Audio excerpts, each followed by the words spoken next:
तो किसी भी देश को स्ट्रॉन्ग बनाने में यूथ का बहुत बड़ा हाथ होता है। जो ऐसे देश के दुश्मन लोग हैं उनकी निगाह जवानी पर है। पंजाब में बताते हैं कि जूते का नंबर ही 9 नंबर से शुरू होता है। अगर आप खुद स्ट्रॉन्ग होंगे तभी आप किसी के काम आ सकते हैं। संघ बढ़ता जा रहा है। नमस्कार, मेरा नाम अविन त्यागी है और मैं आपका स्वागत करता हूं आपके और हमारे चैनल आउटलुक प्रोडक्शन में।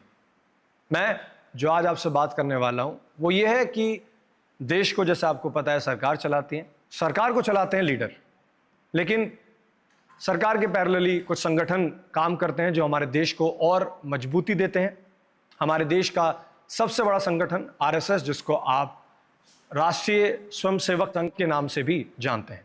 आरएसएस कैसे काम करता है, आरएसएस का रोड मैप क्या है और आरएसएस का इस देश में महत्व क्या है, ये सब कुछ जानने के लिए मैं जिनको बुलाना चाहता हूं या जिनसे हम आज बातचीत करेंगे वो आरएसएस के प्रचारक, जो भारतीय मजदूर संघ के क्षेत्रीय संगठन मंत्री भी हैं, जिनके कार्य क्षेत्र हैं उत्तराखंड, उत्तर प्रदेश, दिल्ली तथा नेपाल की भी, जिन पर विशेष जिम्मेदारी है। मैं स्वागत करता हूं अनुपम जी का। धन्यवाद अनुपम जी। सबसे पहले मैं आपको धन्यवाद और ये अपना सौभाग्य मानता हूं कि मैं आपके साथ बैठ के आपसे बातचीत करने का मौका मुझे मिला है। मैं जानता हूं कि आपके अनुभव से मुझे नहीं बल्कि जो हमारी ऑडियंस है वो सब कुछ एक यहाँ से लाइफ लेसन लेके जाने वाले हैं सर। और आपने इतने कीमती समय से हमें समय दिया, हमसे बातचीत करने का हमें जो समय दिया, उसके लिए बहुत बहुत धन्यवाद आपका। मैं आपसे बात करने से पहले आप ही के बारे में जानना चाहता हूं सर कि अनुपम जायसवाल से अनुपम जी तक का सफ़र कैसा था? तो बचपन से ही संघ के संस्कार में ही पले बढ़े, क्योंकि संघ में आने के मेरी कोई क्रेडिट नहीं है। परिवार में ही पिताजी, चाचा जी सभी लोग संघ में ही थे और संघ के द्वारा ही अनुप्राणित संगठन विद्या भारती के सरस्वती शिशु मंदिर में मेरा पढ़ना हुआ। इसलिए मैं कह सकता हूँ कि उन्हीं जो बेसिक चीज़ें होती हैं, तो बचपन में ही जो संस्कार मिले थे वो लगातार बने रहने के कारण से, और ये सफ़र अभी चल रहा है और आगे भी चलता रहेगा। और अब एक संघ के प्रचारक के नाते से हम एक जिम्मेदारी जो अपनी है वो समाज में निर्वहन कर रहे हैं। तो स्वाभाविक रूप से जो नाम पुकारा जाता है अनुपम जी, हाँ जी, यही एक पहचान शब्द के रूप में है। अच्छा सर। सर, जैसे अभी आपने जो मुझे जवाब दिया, जो भी मैंने आपकी बात से सुना, उसमें आपने एक शब्द का यूज़ किया, प्रचारक। सर, मैं आपसे जानना चाहता हूं कि प्रचारक का मतलब क्या होता है, उनकी जिम्मेदारियां क्या होती हैं और उनका जीवन कैसे होता है, या अगर प्रचारक कैसे बन सकता है कोई? प्रचारक जो शब्द है ये संघ में रूढ़ हुआ, क्योंकि सामान्य रूप से प्रचारक बोलने से प्रचार करने वाला ऐसा एक अर्थ निकलता है, परंतु संघ में प्रचारक एक विशेष दायित्व होता है जो एक लंबी प्रक्रिया के बाद और धीरे धीरे, जैसे इवोल्यूशन कह सकते हैं, हाँ जी, जैसे किसी पेड़ का इवोल्यूशन होता है, व्यक्ति का होता है, ऐसे भी वो भी एक इवोल्यूशन जैसा ही है। अच्छा सर। तो शुरुआत में संघ के कार्यकर्ता के नाते शाखा में जाना और अपने उसके देशभक्ति के पाठ पढ़ना, संस्कार लेना, वो सब चीज़ें आदत में आना। हाँ जी, संस्कार का सरल शब्द है आदत, हाँ जी, हैबिट्स। तो उनको अच्छा संस्कार है, यानी इनकी अच्छी आदत है। तो ये सब आदतें प्रतिदिन दैनंदिन चलने वाली शाखा में से मिलता है, क्योंकि शाखा जाना ये रोज का काम है, पार्ट टाइम नहीं है। हाँ जी, तो किसी काम को जब रोज करते हैं तो एक प्रकार से वो साधना हो जाती है, वो तपस्या है। एक ही समय पर एक विशेष उद्देश्य के लिए रोज रोज करना, तो वो साधना होती है। तो उस साधना में से और धीरे धीरे धीरे धीरे फिर स्वयंसेवक कार्यकर्ता बनता है और उसी में से प्रेरणा मिलती है कि अपने देश के लिए, समाज के लिए मुझे भी कुछ करना चाहिए, तो ये स्वयं अंगीकृत किया हुआ काम है, ये कोई बनाता नहीं है। तो अगर आपको ये लगता है कि नहीं, देश की समस्याओं को हम ओन करते हैं, उसके लिए हमको अपना जीवन लगाना है, तो जो सर्वस्व अर्पण करने की प्रेरणा उसको मिल जाती है हाँ जी। और तैयारी हो जाती है, तो हर प्रकार से शरीर की तैयारी, मन की हाँ तैयारी, जी। बुद्धि की तैयारी, तो प्रचारक जीवन वो स्वीकार करता है। प्रचारक के लिए एक ही शर्त है कि संघ जो कहे वो करना, तो प्रचारक। राष्ट्रीय स्वयंसेवक संघ ने कहा वो करना है। अच्छा। सरल भाषा में कहते हैं कि बिना पते का पोस्ट कार्ड है, जहां पता लिख दिया हाँ जी। वो उसको वहां करना है। हमारे संघ के वरिष्ठ प्रचारक थे माननीय रंगाहरी जी, तो वो कहते थे प्रचारक यानी वो एक मानो कि पानी की तरह है, अच्छा। जिस पात्र में रख दो वही आकार ले लेता है।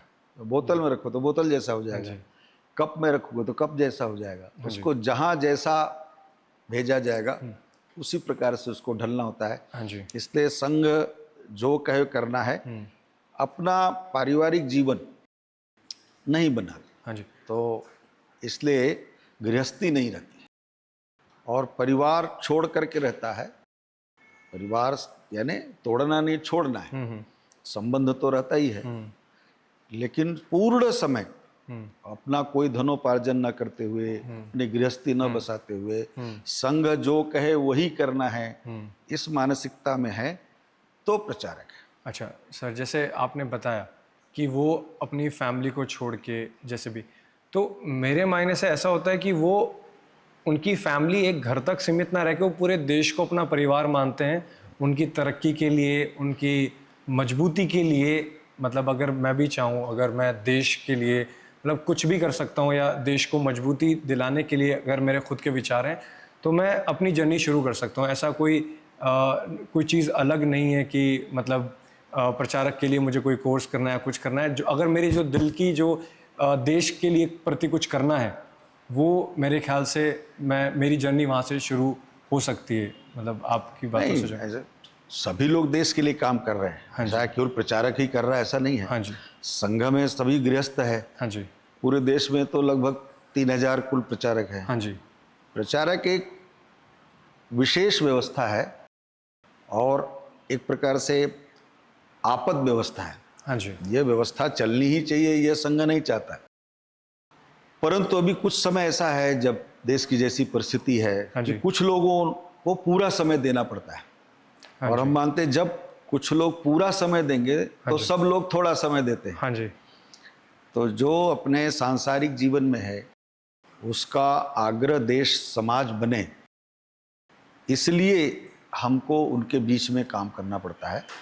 और ज़्यादा से ज़्यादा लोग जो देश के लिए काम करेंगे तभी देश एक प्रकार से बनेगा, हाँ जी। उत्थान होगा, केवल हमारे करने से नहीं। हाँ जी। तो प्रचारक तो एक उत्प्रेरक का काम करता है, प्रेरणा देने का काम करता है। काम तो सही मामले में जो स्थानीय कार्यकर्ता है, गृहस्थ कार्यकर्ता है, वही सब लोग करते हैं। हाँ जी। अब मानो देश में अभी उत्तराखंड में आपदा आ गई, दिल्ली में आ गई, बाढ़ आ गया, हाँ जी। तो वहाँ पर प्रत्यक्ष रूप से स्वयंसेवक काम कर रहे हैं, वो प्रचारक नहीं है, हाँ जी। अपनी गृहस्थी, अपना घर चलाते हुए काम कर रहे हैं। तो उनको कोई कुछ मिलेगा, उसका जी। पारिश्रमिक मिलेगा, यह ना सोचते हो। चूंकि समाज को अंगीकार किया है, समाज आपदा में है, तो पहले निकलने की जो एक चाहत होती है, यह सीख, हाँ जी। ये संघ से वो प्राप्त करता है, इसलिए वो भी देशभक्ति का काम कर रहा है। हाँ जी। सर, जैसे अभी आपने अभी मेंशन किया कि जो भी कुछ ट्रेजेडिक होती है, जो भी घटनाएं होती हैं हमारे देश में, वहाँ पे संघ हमें सबसे पहले खड़ा मिलते हैं सर। कोई भी हमारे देश में कुछ भी चीज़ें ऊपर नीचे होती हैं, वहाँ पे आरएसएस सबसे पहले हमें वहाँ पे खड़े मिलते हैं सर। तो मेरा जो अगला प्रश्न है वो यही है सर कि जैसे केरला में हुआ, वेस्ट बंगाल में हुआ, जो भी आपदाएं आई हैं हमारे देश पे, वहाँ पे आरएसएस सबसे पहले हमें खड़ी मिली हैं। तो मुझे बताते हुए सर बहुत मतलब ये प्रॉब्लम भी हो रही है और बहुत दुख भी हो रहा है कि जो पंजाब अभी जिन हालातों से गुजर रही है, वहाँ पे जो आपदा आई हुई है, उसमें हमारा संघ किस तरीके से काम कर रहे हैं, उनका रोड मैप वहाँ के लिए क्या है सर? अगर आप उसके बारे में भी मुझे कुछ बता दें सर। क्या है कि संघ आज सर्वदूर सर्वत्र फैल चुका है। हाँ जी सर। संघ के 100 वर्ष हो रहे हैं, लेकिन अभी और आगे बढ़ना है। परंतु जिस मात्रा में, जिस स्थानों पर, जिन प्रांतों में हाँ जी। स्वयंसेवक रहते हैं, उसी के प्रोपोर्शनेट वहाँ पर काम होता है। संघने का जहाँ हिंदू है वहाँ संघ रहना चाहिए। जंगल में, पहाड़ में, ग्राम में, बस्ती में, नगर में, शहर में, प्रांत में, सब तरफ संघ के स्वयंसेवक, संघ की प्रेरणा से संघ को मानने वाले, देश को मानने वाले ऐसे स्वयंसेवक होने चाहिए। तो ऐसे पंजाब में भी संघ का अच्छा काम है, परंतु हर प्रांत की जो चुनौतियां होती हैं, परिस्थिति होती है, भिन्न होती है। हाँ जी। पंजाब प्रांत एक प्रकार से हमारा सीमांत प्रांत है, सीमा से लगा हुआ है पाकिस्तान से, तो अन्य तो भिन्न भिन्न प्रकार की वहाँ गतिविधियाँ चलती हैं। तो वहाँ की जो अभी तात्कालिक समस्या, उससे तो हम रूबरू होते, जूझते ही हैं। हाँ जी, हाँ जी, स्वयंसेवक वहाँ हाँ जी। पर लगे हुए हैं। पंजाब में जब बहुत बड़ा आतंकवाद था, जब जाने में लोग डरते थे, भिंडरावाला जैसे लोग वहाँ पर थे, हाँ जी। तब भी संघ के स्वयंसेवकों का बलिदान हुआ मोगा के संघ स्थान पर, और आतंकवादियों ने शाखा पर स्वयंसेवकों को गोलियां चलाई। हाँ जी। उसमें स्वयंसेवकों का वहाँ पर बलिदान हुआ, देहांत हुआ, लेकिन उससे वो विचलित नहीं हुए, उनको कोई भय नहीं हुआ, दूसरे दिन ही शाखा लगी। तो पंजाब में भिन्न भिन्न तरह की समस्याएं, आज तो प्राकृतिक समस्या हाँ है, जी। लेकिन आज जो नशे को लेकर के एक बड़ा चैलेंज है, बहुत बड़ा। ड्रग्स का बड़ा चैलेंज है। आज केवल पंजाब को नहीं तो पूरे देश के लोगों का ध्यान उधर है कि ये एक, पंजाब में बताते हैं कि जूते का नंबर ही 9 नंबर से शुरू होता है। तो यानी वहाँ के जो लोग हैं इतने बलशाली होते हाँ हैं। जी, हाँ जी। और वहाँ का जो, चाहे महिलाएं हों, युवतियाँ, युवक हों, वहाँ का खान पीन भी सर खान-पान बहुत बहुत ऐसा है अच्छा कि है, जो स्ट्रॉन्ग प्रॉस्परस पर्सनैलिटी है। बनाता है सर।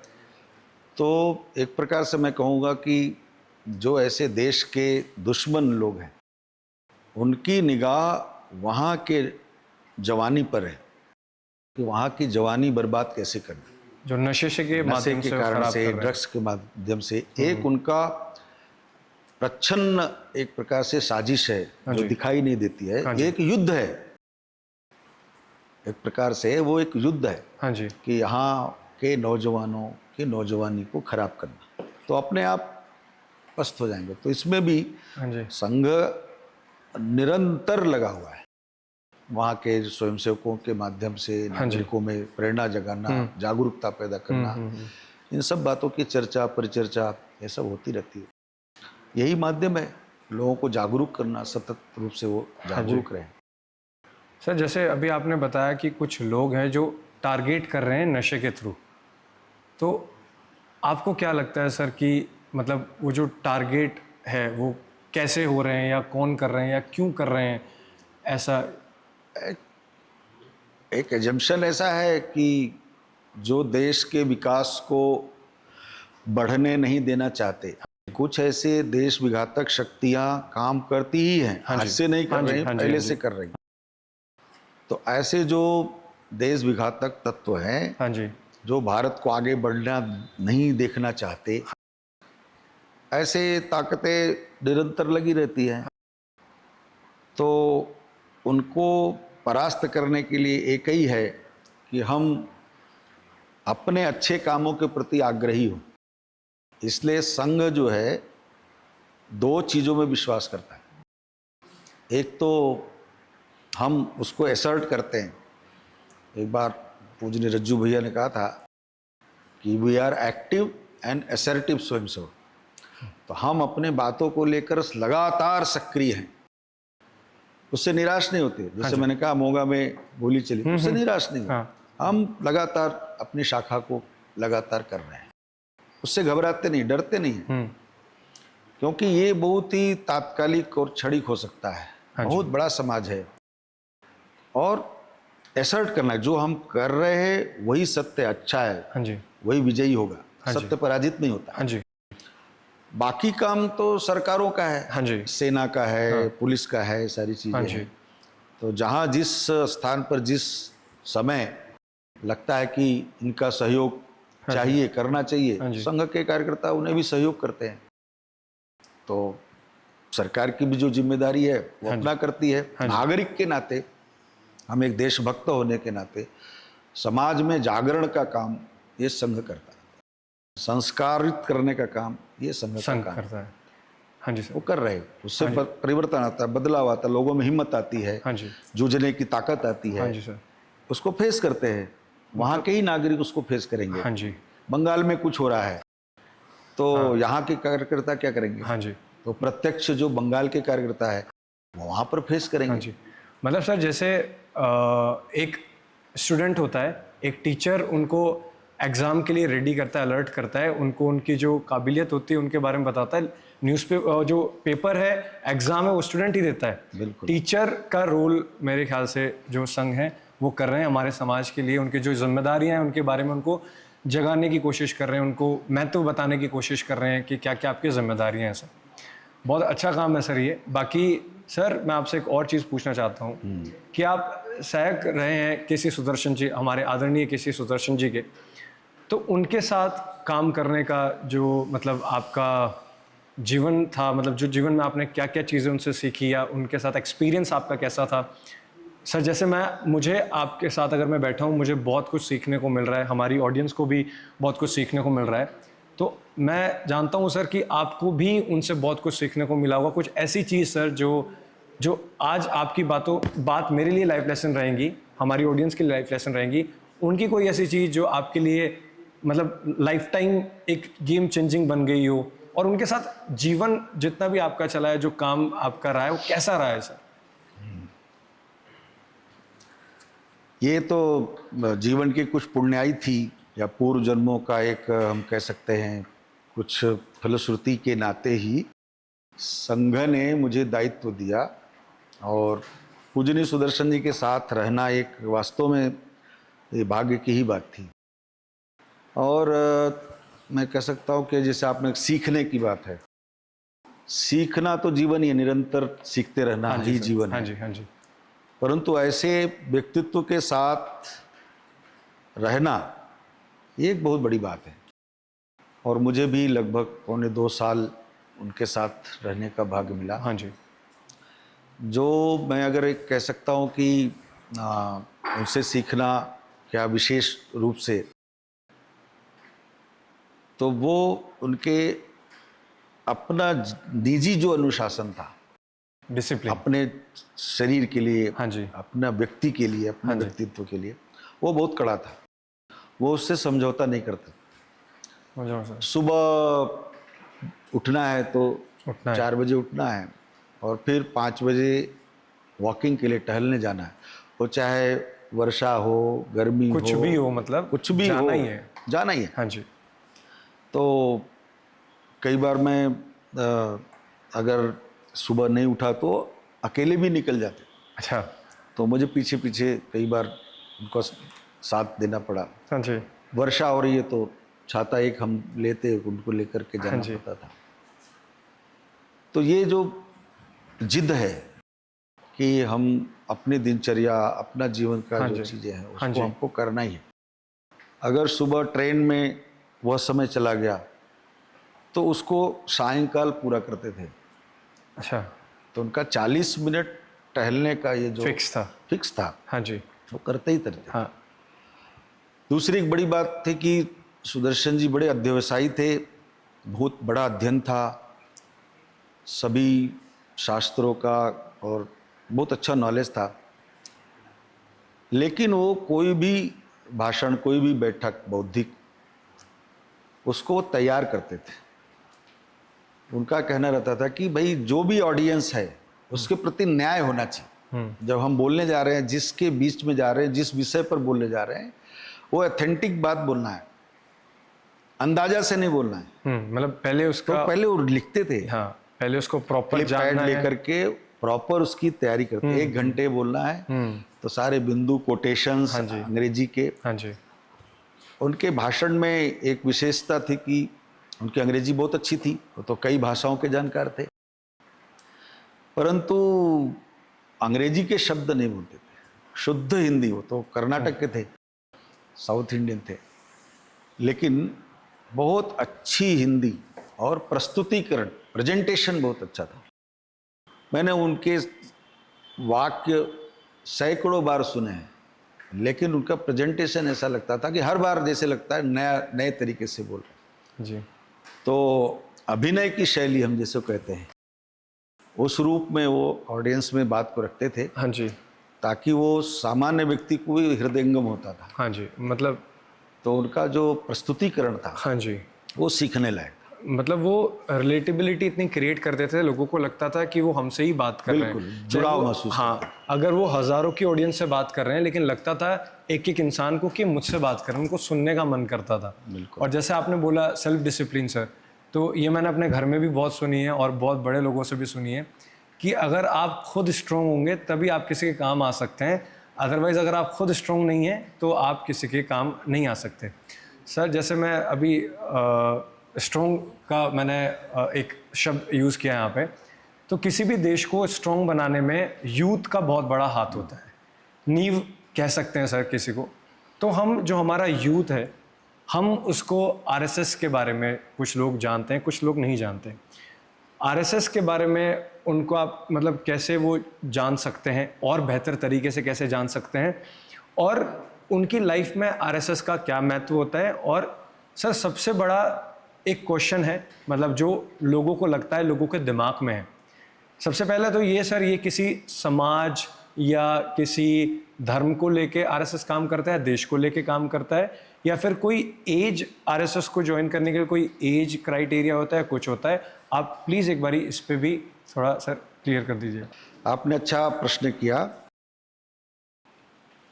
आज का जो भारत है वो युवा भारत है, और युवाओं की जो संख्या है वही सबसे ज़्यादा है, हाँ जी। और पूरे विश्व की नज़र इन्हीं युवाओं पर है। और आपको जानकारी देते हुए प्रसन्नता होती कि जब संघ शुरू हुआ तो छोटे छोटे बालकों को लेकर के संघ शुरू किया डॉक्टर जी ने। हाँ जी। उसमें बहुत पढ़े लिखे, बहुत धनवान लोग, बहुत विद्वान लोग को लेकर के सामान्यतः संस्थाएं शुरू होती हैं। हाँ जी। लेकिन संघ शुरू ही हुआ छोटे छोटे बालकों, वो कहते थे कि जिनको नाक पोंछने नहीं आता, हाँ जी। ऐसे बालकों को लेकर के डॉक्टर जी ने शुरू किया। वही बालक बड़े होकर के धीरे धीरे भिन्न भिन्न प्रांतों में गए और संघ का विस्तार किया। तो पहले तो कोई सीनियर व्यक्ति ढूंढना पड़ता था, किसी को हम अध्यक्ष बनाए, किसी को, कुछ लोग समझे कि हाँ ये गंभीर संगठन है। हाँ जी। नहीं तो पहले शुरुआत में यही था कि ये तो सब ऐसे ही लड़कों का, नौजवानों का संगठन है। लेकिन वही संघ धीरे धीरे बड़ा हुआ, और आज भी जो फंडामेंटल काम है वो है सायं शाखा, विद्यार्थी वर्किंग। हाँ जी। तो संघ का मानना ही है कि प्रभात में शाखाओं में सामान्यतः व्यवसायी बड़े लोग आते हैं, और विद्यार्थी शाखा, अब तो थोड़ा युग बदला है। हाँ जी। अब साइकिल कोचिंग क्लासेज, अन्य सारी चीज़ें होती हैं। हाँ जी। हाँ जी। तो अब उसको विद्यार्थी शाखा बोलते हैं। जी। तो विद्यार्थियों के बीच में जो काम होता है, हाँ जी। हम कहते हैं संघ का वो प्राण है। तो सायं शाखा प्राण है, जान है, हाँ जी। और प्रभात शाखा शान है। बड़े बड़े लोग जो है हाँ वो जी। सुबह आते हैं। तो संघ हमेशा से जो प्राण तत्व है, सायं शाखा है, विद्यार्थी वर्किंग है, उस पर बहुत ध्यान देता है, क्योंकि वही कल का भविष्य है। हाँ जी, नींव है और देश की। संस्कार बचपन में ही आते हैं। हाँ जी। तो उनको, जैसा मैंने कहा ना कि आदत, ये आदत डालने का काम शाखा में होता है। जैसे कुम्हार करता है सर, हाँ, किसी भी घड़े को बिल्कुल, जैसे बिल्कुल। शेप देता है, हाँ। वो अगर गीला है तब तक ही उसको दे सकता है। तो गीले से हम इसको रिलेट कर सकते हैं बचपन हमारा। बचपन से उसको हम आकार देते हैं, धीरे धीरे वो, जिससे मैंने कहा इवोल्यूशन, तो लगातार निरंतर ये प्रक्रिया चलती है। और संघ में जुड़ने का जो आपने कहा कि कैसे लोग जुड़ सकते हैं, हाँ जी। तो कोई भी जुड़ सकता है, कोई नौजवान ही जुड़ेगा ऐसा नहीं है। हाँ जी। जो आयु में बड़े हैं वो भी आते हैं, हाँ जी। जिनको लगता है कि नहीं भारत माता की जय होनी चाहिए। हाँ जी। अभी जो परम पूजनीय सरसंघ चालक जी का उद्बोधन दिल्ली में विज्ञान भवन में हुआ, संघ क्या करना चाहता है इस 100 वर्ष में, हाँ जी। तो हम प्रार्थना में अंतिम लाइन बोलते हैं, भारत माता की जय। जय जय। तो भारत माता की जय ये नारा नहीं है, भारत माता की जय ये संकल्प है। हाँ जी। हमको पूरी दुनिया में जय जयकार हो, ये हमारा स्वप्न है। हाँ जी। इसलिए हम काम करते हैं, भारत समझा। को प्रतिष्ठापित करने के लिए, भारत माता को सिरमौर बनाने के लिए काम करते हाँ जी। हैं। तो इसलिए नौजवान को भी यह जब हम अनुभूति करा देते हैं, हाँ जी। जैसे किसी बालक को ये मन में स्वीकार कर ले कि मुझे आईआईटी क्रैक करना है, हाँ जी। ठीक है ना, हाँ जी। तो उसके मम्मी पापा को ये नहीं बताना पड़ेगा कितना पढ़ो, कब सही बात, पढ़ो, कब उठो, वो खुद का एक तो सेल्फ रियलाइजेशन उसको होता एक है। खुद ही नशा हो जाती हाँ है। जी। तो संघ यही करता है कि आपका उद्देश्य ध्यान में दिलाता है कि तुम हाँ जी। भारत के हो, हाँ जी। भारत तुम्हारा है, हाँ जी। तुम इसके मालिक हो, तुम नौकर नहीं हो। तो इसको यशस्वी बनाना हमारा काम है। और जब वो इसको अनुभव कर लेता है तो उसकी प्रियॉरिटी देश। देश बन जाता है, उसके अकॉर्डिंग सब चीज़ें उसको हाँ जी। एडजस्ट करने आ जाता है। लोगों को एक अचंभा लगता है, लेकिन उसके ये स्वभाव में है, नेचर में बन जाता है। तो नेचर बनाने का काम ये संघ की शाखा का, यानी हाँ जी। संघ यानी शाखा। हाँ जी। संघ क्या है? संघ अलग से कोई स्काई लैब नहीं है। संघ को जानना है तो हमारे पास, हम बताने से संघ नहीं आएगा। हाँ जी। तैरना आना चाहिए, तो तैरने के लिए थीसिस लिखने से तैरना नहीं आएगा, सही बात है सर। आपको जाना पड़ेगा, मैदान में उतरना पड़ेगा। वो नदी में जाओ, हाँ। तालाब में जाओ, हाँ स्विमिंग जी। पूल में हाँ जाओ, जी सर। तब वहां पर आपके प्रैक्टिस। हाँ जी, प्रैक्टिस। तो प्रैक्टिस जो है वो शाखा में जाने से होता है, वहीं से स्वयंसेवक बनते हैं। और सारे युवा वर्ग ही हाँ जी। ज़्यादा शाखा में रहते हैं। हाँ जी। इसलिए नौजवान भी आज देखेंगे तो आपको मंदिर में जाइए, गणेश उत्सव हुआ मुंबई में, हाँ जी। आप मुंबई रहते हैं, हाँ जी। हाँ जी। हाँ जी सर। आप उसमें अगर देखोगे तो युवा युवतियां बहुत ज़्यादा हैं। हाँ जी। लाल बाग का राजा, आप अगर उसमें ऑब्जर्व करोगे तो नौजवान लड़की लड़कियां हैं। हाँ जी। यहाँ भी मंदिरों में, सब जगह। तो हम ऐसा नहीं कर सकते। तो देश के लिए, धर्म के लिए हाँ जी। युवक भी उसी जज्बात से, प्रेरणा से आज आगे आ रहे हैं। एक समय भी बदल रहा है, लोगों की सोच बदल हाँ रही जी है। सर। ये बात सही है कि पहले हम भी जब इलाहाबाद यूनिवर्सिटी में पढ़ते थे तो बहुत बहस करनी पड़ती थी, और वही नौजवान आज हमको समझाते हैं कि नहीं नहीं, देश के लिए हमको भी काम करना है, हाँ जी। हाँ जी। हाँ जी। तो हमारी भी प्रायोरिटी बननी चाहिए। तो वो उधर से एग्रेसिव होके आ रहे हैं। हाँ जी। जो हम बात उस समय बताते थे तो आज उनको रिलेवेंट समझ में आती है। मतलब ये मैंने पढ़ा है सर, एक मेरे मेंटोर थे, उन्होंने मुझे बताया था। मैंने कहा एक बुक का, मैंने बोला कि सर मैं ये बुक पढ़ना चाहता हूँ अपनी नॉलेज बढ़ाने के लिए। उन्होंने बोला अगर तुम इसको अभी पढ़ भी लोगे तो तुम्हारी समझ में नहीं आएगी। मैंने कहा क्यों सर? उन्होंने बोला तुम्हारी काबिलियत अभी उतनी नहीं है जो उस बुक को समझ सको। उसको तब पढ़ना जब तुम्हारी मेहनत उतनी हो जाए, तुम्हारी समझ उतनी हो जाए। तो जो चीज़ आप मुझे बताना चाहते हो, जो बोल रहे हो, वो ये है कि तब उनकी शायद उस बुक को पढ़ना, मतलब वो सही टाइम नहीं था, उनको रियलाइजेशन होने में इसलिए इतना वक्त लगा क्योंकि उन्होंने मतलब वो नॉलेज वो गेन किया। सर अभी आपने जैसे बोला संघ के 100 साल पूरे हो चुके हैं। सबसे पहले आपको बधाई सर, हमारे पूरे देश को बधाई, हमें बधाई। तो सर हमें पता है जैसे देश हित में संघ हमेशा ही खड़ा रहा है, हमेशा काम किया है। आगे का रोड मैप कैसा है सर संघ का देश को लेके? अब रोड मैप कुछ चेंज कर रहे हैं या कुछ स्ट्रैटेजीज चेंज हैं, या हम क्या अभी हमें नया देखने को क्या हमें मिलने वाले हैं सर? नहीं, कोई रोड मैप एक ही है। हाँ जी। अभी जैसे पूजनीय सरसंघ चालक जी ने कहा, हाँ जी। रोड मैप एक ही है। संघ का जो उद्देश्य है हाँ जी। वो इतना ही है, भारत माता की जय। जय। तो भारत माता की जय होने तक काम करना है हाँ जी सर। और समाज को इस रूप में खड़ा करना है कि सब लोग इसके लिए शर्म महसूस ना करें। कोई भी व्यक्ति हो, अरे हाँ। वंदे मातरम कैसे बोलना है, भारत माता की जय नहीं बोलना हाँ है। जी। इन बातों का आग्रह, हाँ जी। इन बातों के लिए हमारी सक्रियता ये सतत और बलवती हो रही है। हाँ जी। 100 साल किसी देश को खड़ा करने के लिए बहुत ज़्यादा नहीं होता है। जो देश 1000 साल तक संघर्षरत रहा हो, हाँ जी। पराधीन रहा हो, हाँ जी। जैसा भी है, पहले मुगल आए, हाँ यवन जी, आए, अंग्रेज आए। सारे लोगों ने राज हाँ किया। जी। आज भी कुछ लोग सोचते हैं कि मेरा ही है।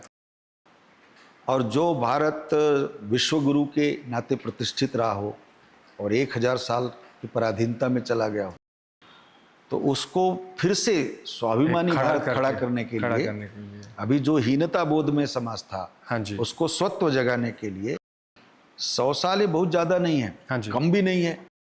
तो आज संघ की इच्छा यही है, या अपन आगे की योजना में यही है कि हम एक एक बस्ती में, हम 10,000 की आबादी को एक बस्ती बोलते हैं, हर एक ग्राम पंचायत में हमारे संघ के स्वयंसेवक होने चाहिए।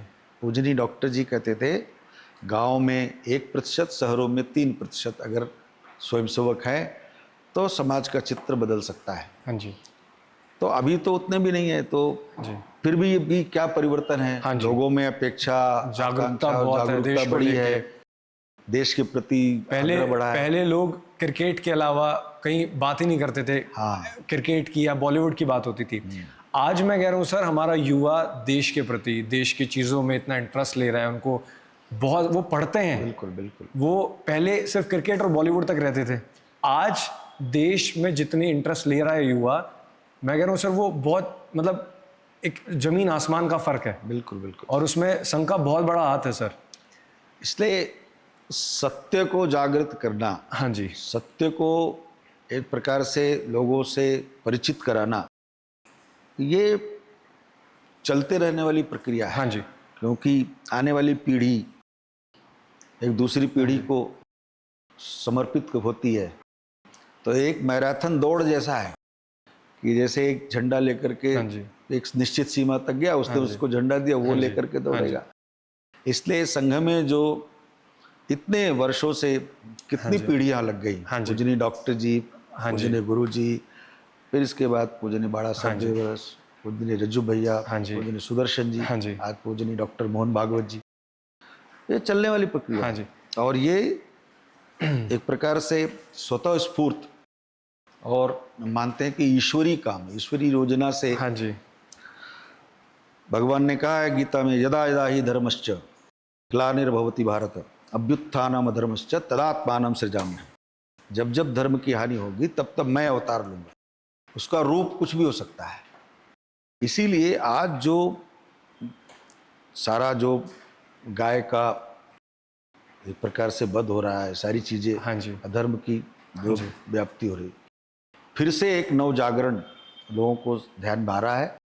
और ये जो जागृति हुई है, इसको और जाजल्यमान करना और उत्कर्ष पे ले जाना है। हाँ जी। फिर से देश ये विश्व का गुरु बनेगा, गुरु स्थान पर होगा। हाँ जी, बनेगा। इसलिए आप देख रहे होंगे कि अमेरिका के इतने ऑब्स्टेकल के बाद भी फिर भी हमारा देश में कोई फर्क नहीं है। हाँ जी, कोई फर्क नहीं है। देश आत्मविश्वास से और जागृत हो रहा है। स्वदेशी की बात चल रही है। हाँ जी सर।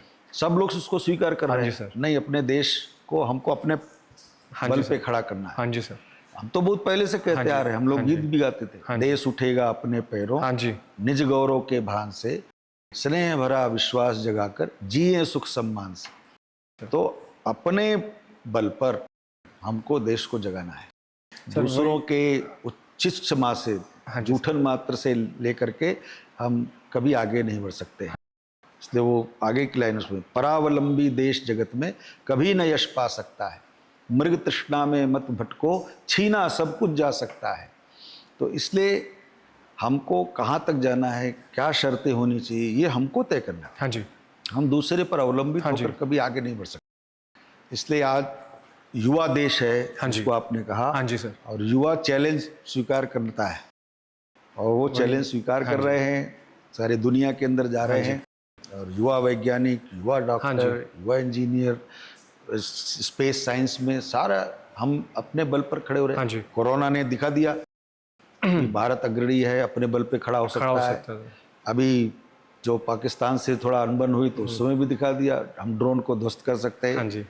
तो इसे आशास्पद हमारे लिए सारी दुनिया हमारी ओर निहार रही, और लोग इससे भी एक प्रकार से सशंकित हैं, भयभीत हैं, ये कहीं आगे ना बढ़ जाए। हाँ जी, उसके लिए बहुत स्ट्रैटेजीज लगा रहे हैं हमें नीचे करने के लिए। लेकिन सर, जैसे आपने भी कहा, मैं भी बोल रहा हूँ कि युवा देश बन रहा है।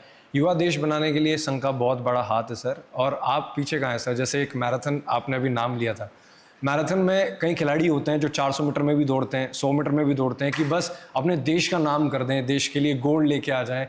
उसी तरह सर, आप आरएसएस के साथ भारतीय मजदूर संघ के भी हिस्सा हैं सर, उनके भी 17 साल पूरे हो चुके हैं, उसके लिए भी बधाई हमारे देश को, आपको। तो उनका क्या रोल है सर, वो कैसे काम करते हैं, उनका महत्व क्या है, एक बारी वो भी हमारी ऑडियंस को बता दीजिए सर। संघ के समाज जीवन के सभी क्षेत्रों में भिन्न भिन्न संगठन संघ की प्रेरणा से चल रहे हैं। एक लगभग 40-42 संगठन हैं। हाँ जी सर। उनमें से कुछ संगठन जो मॉस ऑर्गेनाइजेशन, कुछ तो सेक्टर वाइज संगठन चलते हैं। हाँ जी। अधिवक्ता परिषद अधिवक्ताओं के बीच में काम करेगा। लघु उद्योग भारती, तो जो लघु उद्योग में अपने बंधु काम कर रहे हैं उनमें चलता है। हाँ जी।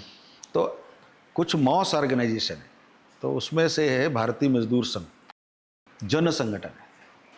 तो आज भारतीय मजदूर संघ ये श्रम जगत में जो ट्रेड यूनियन फील्ड है, हाँ जी। उसमें सबसे बड़ा ऑर्गेनाइजेशन हो गया। इसकी स्थापना 1955 में माननीय दत्तोपंत ठेंगड़ी जी, जो संघ के ही प्रचारक थे, उनको तत्कालीन परम पूजनीय श्री गुरु जी, जो पूजनीय सर संघ चालक जी थे, उन्होंने ट्रेड यूनियन में जो लाल झंडा पहचान था, तो वहाँ देखा कि सब नेगेटिविटी फैल रही, और ये विचार भी भारत का विचार नहीं था। जो उनका वैचारिक अधिष्ठान था वो रसिया से, चाइना से ओतप्रोत था। तो उनका नारा भी था, चाहे जो मजबूरी हो हमारी मांगे पूरी हो। यही नारा प्रतिमान और लाल झंडा, वही पहचान थी। हाँ जी। ट्रेड यूनियन, उनको लगा कि ये तो नेगेटिव बात है, और हमारे भारतीय जो कार्मिक हैं या कर्मचारी हैं, मजदूर वर्ग है, काम करता है, उनके अंदर अगर देश के प्रति अभिमान नहीं जगेगा, और देश के प्रति अभिमान जगाने का हम काम कर रहे हैं, और ये उसमें छेद डालने का काम कर रहे हैं, तो ट्रेड यूनियन में हम फिर पीछे हो जाएंगे। जैसे कोई किसी बोरे में चीनी भरी जाए, हाँ जी, और नीचे से एक छेद कर दिया जाए तो निकल जाएगा। हाँ जी। इसलिए उसमें भी अपना काम होना चाहिए। तो इस भारतीयता का विचार, हिंदूनेस का विचार, हाँ जी, ऐसे ट्रेड यूनियन फील्ड में हो। तो ट्रेड यूनियन में फिर माननीय दत्तोपंत जी ने 1955 में भोपाल में शुरू किया। अच्छा। 1955-2025 ये 70 वर्ष पूरे हुए। पूरे हुए। इन 70 वर्षों की यात्रा में भारतीय मजदूर संघ एक डिफरेंट ऑर्गेनाइजेशन है। किस बात में है? तो सभी trade union, C2, AITUC, INTUC, HMS, सारे जितने भी जो राष्ट्रीय श्रम संगठन, ये सारे संगठन किसी न किसी राजनीतिक दल के पार्ट एंड पार्टिकल हैं, अंगोपांग हैं। ये उन्हीं के रिसोर्स से चलते हैं। परंतु भारतीय मजदूर संघ BMS ये किसी भी राजनीतिक दल का अंग नहीं है। यह राष्ट्रीय स्वयंसेवक संघ द्वारा अनुप्राणित एक संगठन है। हाँ जी। उसके स्वयंसेवक इसमें भी काम करते हैं। जैसे कहा मैंने, मॉस ऑर्गेनाइजेशन है, तो सभी स्वयंसेवक नहीं है, लेकिन इसको संचालन करने वाले, चलने वाले, प्रेरणा देने वाले संघ के लोग हैं। तो आज गैर राजनीतिक संगठन ट्रेड यूनियन भारतीय मजदूर संघ। दूसरा बात यह है कि 70 सालों में एक स्थापित हुआ है, हम एक पारिवारिक संगठन है। तो हमने कहा कि उद्योगपति और जो कर्मचारी है, ये कॉम्पिटिटर नहीं है, एक दूसरे के दुश्मन नहीं है, हम एक दूसरे के पूरक हैं। हाँ जी। तो हमने नारा दिया कि भाई देश के हित में करेंगे काम और काम के लेंगे पूरे दाम। देश हित, नेशन फर्स्ट, या हमको देश हाँ जी, देखना हाँ है। जी, माध्यम उद्योग होगा, हाँ जी, माध्यम सर्विस होगा, माध्यम खेती होगा, हाँ जी। करना क्या है उससे? देश, उससे तो भारत माता की जय करना हाँ है। जी, तो भारत माता की जय करना है तो उसमें हमको चोरी नहीं करना है। हाँ जी, तो इसलिए उनके सामने नेशन फर्स्ट ये जगाने का काम किया। और आज जो लाल झंडा प्रतिमान था, हाँ जी, अब वो लाल झंडा से भगवा झंडा हो गया प्रतिमान। हाँ जी, आपको जान के आश्चर्य होगा कि इस G20 जब हाँ भी जी, देश में हाँ, हुआ, हाँ, उस G20 में जो L20 लेबर 20, जैसे कई ऐसे हुए थे ना, साइंस 20, यूथ 20, बिजनेस 20, ऐसे जो लेबर 20 की प्रेसिडेंसी थी वो भारतीय मजदूर संघ के अध्यक्ष को मिली। और देश भर में सारा कार्यक्रम हाँ जी, जो भी आयोजन था, हाँ जी, लगभग 40 देशों से लोग आए थे, हाँ जी, प्रतिनिधि। हाँ जी, देश के कई स्थानों पर, आपका जैसे पंजाब का आपने नाम लिया तो वहाँ भी, पंजाब में, हाँ जी, पटना में, लखनऊ में, दिल्ली में, वहाँ पर साउथ में, सब जगह पर ये जो कार्यक्रम हुए, एक्सेलेंट कार्यक्रम। और लोगों ने अनुभव किया कि नहीं, भारतीय मजदूर संघ के कारण से जितने भी आयोजन हुए उसमें सबसे अच्छा कार्यक्रम ये हुआ। क्यों हुआ? तो वही बात है हाँ कि जी, आज जो हमारे कर्मचारी हैं, हमारे कामगार लोग हैं, हाँ जी, सारे के अंदर देशभक्ति की भावना जगाने में हम सहयोग करते हैं। एक प्रकार सफल हुए हैं। और हम एक नई बात यह स्थापित करने में ILO के अंदर भी एक नया विचार हमने दिया। इंटरनेशनल लेबर ऑर्गेनाइजेशन है, उनकी बैठकें हर साल जेनेवा में होती है। हाँ जी, हमने कहा कि भाई उद्योग और उद्योग में काम करने वाले लोग, सरकार और सरकार के साथ काम करने वाले लोग, ये एक परिवार है। हमने कहा उद्योग परिवार है, इस कंसेप्ट से चलना पड़ेगा। अब ये कंसेप्ट सारी दुनिया के अंदर एक प्रकार से एक्सेप्टेंस के लिए बना हुआ है। तो ये जो चीज़ें हैं, निगेटिविटी को नहीं फैलाना, पॉजिटिव बातें बोलना, ये ठीक है, सबको तो पैसा चाहिए। तो इसलिए जो हम एम्प्लॉयर और एम्प्लॉय के बीच में हम बोलते हैं रेस्पॉन्सिव कोऑपरेशन। अब यहाँ उत्तराखंड में हैं आप, तो उत्तराखंड की सरकार है, हाँ जी, हम अपनी बातों के लिए असर्ट करते हैं। सरकार के पास या एम्प्लॉयर के पास बहुत सारे काम रहते हैं, लेकिन ट्रेड यूनियन का जिम्मेदारी है, ट्रेड यूनियन की ये एक प्रकार से दायित्व है उसका, कि समय समय पर उसको सचेष्ट करे। जैसे हाथी पर एक पिलवान बैठता है, हाँ जी, उसके हाथ में एक लोहे का अंकुश होता है, तो उससे वो अंकुश यानी हाथी को कंट्रोल करने का काम करता है। तो ये हाथी रूपी, चाहे एम्प्लॉयर हो, चाहे सरकार हो, सत्ता हो, हाँ जी, ये मदमस्त होती है। हाँ जी, कोई भी बैठेगा, हम ही बैठेंगे तो उसी प्रकार से हम भी हो जाएंगे। हाँ जी, तो उसको कंट्रोल करने के लिए, उस मदमस्त हाथी को कंट्रोल करने के लिए ये संगठन होना चाहिए। हाँ जी, संगठन में एक जो हाँ जी, अंकुश है, हाँ जी, वो समय समय पर उसका उपयोग होना चाहिए, नहीं तो वो हाथी बिगड़ जाएगा। सीते रह सोते रहेंगे। हाँ जी, और दूसरा बोलते हैं कि जैसे कोई माँ है, अपने बच्चे को भी दूध कब पिलाती है? जब भूख लगती, जब वो रोता है, हाँ, भूख लगती है। हाँ जी, तब वो उसके पास प्रायोरिटी होती है, नहीं तो कपड़ा साफ कर रही है, भोजन बना रही है, उसको ध्यान ही नहीं आता है उसको दूध सही बात है सर। तो समय समय पर ट्रेड यूनियन का ये भी काम रहता है कि हम घंटी बजाएं, हाँ जी, हम आंदोलन करें, प्रदर्शन करें, हाँ जी, और उससे हमारे कार्यकर्ता भी जागरूक रहते हैं। हाँ जी, तो यह भी आज करने का काम भारतीय मजदूर संघ इसलिए कर पाता है कि हम संगठन ओरिएंटेड हैं। हाँ जी, बाकी यूनियनों में, बाकी श्रम संगठनों में हाँ जी, उनकी प्रेरणा स्वार्थ है, हाँ जी, और हमारा निस्वार्थ है, बिल्कुल डिफरेंट है। हम उनको कुछ नहीं देते, हाँ जी, फिर भी वो उनके सामने प्रायोरिटी देश होने के कारण से हाँ जी, वही सब कुछ करते हैं। तो इसलिए हमने पूर्व पूजनीय गुरु जी कहते थे, हमने स्वयंसेवकों के सामने एक सरल, सीधा, उदात्त लक्ष्य रखा है, भारत जिसके कारण से वो प्रेरित होते काम करते हैं, वही भारत माता की भारत माता की जय। तो हमने बता दिया है कि भारत माता की जय करनी है। अब वो अपने आप हमको कहने की किसी को जरूरत हाँ नहीं जी, होती है, हाँ जी, वो स्वयं सिद्ध है, स्वयं जागृत है। तो इसलिए ये सब समाज के सब लोग जितनी मात्रा में हाँ होंगे जी, उतनी मात्रा में समाज हाँ जी। जागृत होगा। सर जैसे मेरे अकॉर्डिंग, जैसे आपसे बात करके मुझे पता चला है चीज़ों का, कि जैसे देश को मजबूती देने के लिए एक आर्मी बाहर है, उसी तरीके से जागरूकता देने के लिए, देश को मजबूत करने के लिए, उनको उनकी देश के महत्व बताने के लिए एक आर्मी हमारी यहाँ है सर। तो सर मुझे तो बहुत कुछ आपसे सीखने को मिला सर। मुझे पता चला आरएसएस का असली महत्व क्या है, आरएसएस किस तरीके से काम कर रहा है, बीएमएस के बारे में पता चला, आपकी जर्नी के बारे में पता चला। और बहुत, मैं पहले भी आपको बोला था कि ये मेरा सौभाग्य है सर। बाकी एक छोटी सी आपसे रिक्वेस्ट है सर मेरी, जैसे मैंने सुना है कि संघ के गीत बहुत फेमस होते हैं सर, तो आपने बहुत श्लोक अभी बताए, बहुत सारी चीज़ें, तो मुझे कहीं ना कहीं लगता है सर कि आपके अंदर मतलब कुछ ऐसे जो गीत जो जिसके थ्रू आप एक मैसेज या कुछ भी देना चाहें हमारे यूथ को, या कुछ भी सर, एक छोटी सी चीज़ हो जाए सर। अच्छा, हाँ जी सर। एक अच्छा संघ गीत है वो, हाँ जी, पूजनीय सर संघ चालक जी का लिखा हुआ है। हाँ जी, मुझे लगता है कि वो ज़्यादा रेलिवेंट है, उसको मैं एक चरण बोलता हूँ। हाँ जी।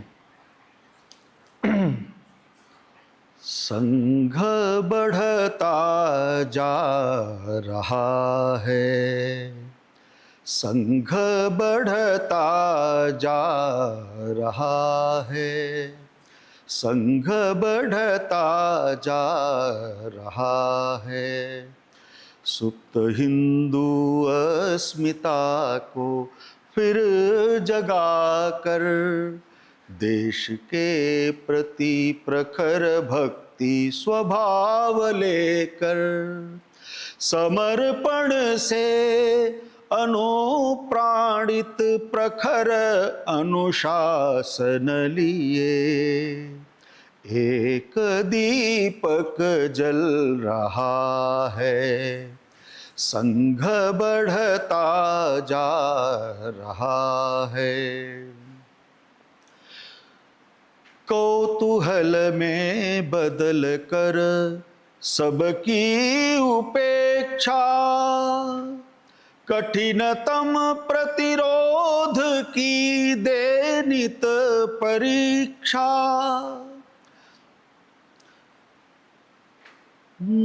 जनगणों की विविध आशा पूर्ति का दृढ़ केंद्र बनकर व्रत निरंतर चल रहा है, संघ बढ़ता जा रहा है। परम वैभव मातृभू का लक्ष्य ले शीघ्र सारे क्षेत्र जग के व्याप्त हों, सुमति उन्नति शांति से जीवन सभी का तृप्त करने व्रत निरंतर चल रहा है, संघ बढ़ता जा रहा है, संघ बढ़ता जा रहा है। क्या बात है सर। चलिए नमस्कार।